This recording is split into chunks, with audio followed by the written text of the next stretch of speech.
So kwa majina unaitwa nani? Naitwa Jeremiah. Jeremiah Ogaro Getate, yeah. Jeremiah Ogaro Getate. Yeah. Jeremiah, unafanya kazi gani? Sasa hii nafanya more of menial jobs, anything I come across, especially casual jobs. If I may call them so. Kama sasa ulikuwa umeenda kufanya kazi wapi? Sasa hii tunafanya cleaning services, It's more voluntary. Sasa we entirely depend on handouts. Yeah. Na ulisomea wapi primary? Nilisomea Ronge Adventist, It's a school in Nyamira County. Alafu then I proceeded to TC School. TC School is currently a government school, So I finished my high school in 2007. Then Sauti? In 2010, I joined the University of Nairobi. University of Nairobi? Yeah, in a Module 2 program.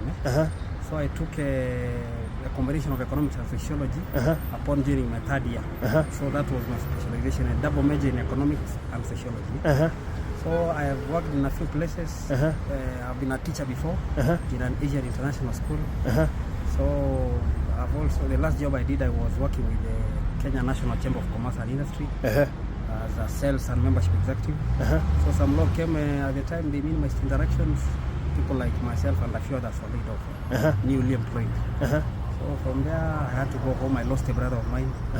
So I came back last year at the time of elections, at least to try my luck out, because with new government, you expect people like myself to be absorbed.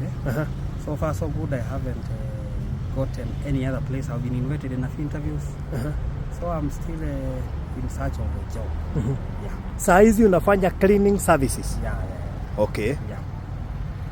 Alright, namba yako ya simu in case kuna mtu anaweza taka kukupea kazi? Namba yangu ni 0703 630 445. 445. Yeah, I can repeat it. 0703 630 445. Okay. Yeah. Unaishi wapi? Naishi hapa Marurui. Umesomea course gani? Nimefanya economics and sociology. Ulipata nini? Nilipata second upper, but with only 7 points away to get a first class. Okay. Yeah, so I never failed in any unit. All right. So I may say so. Sasa.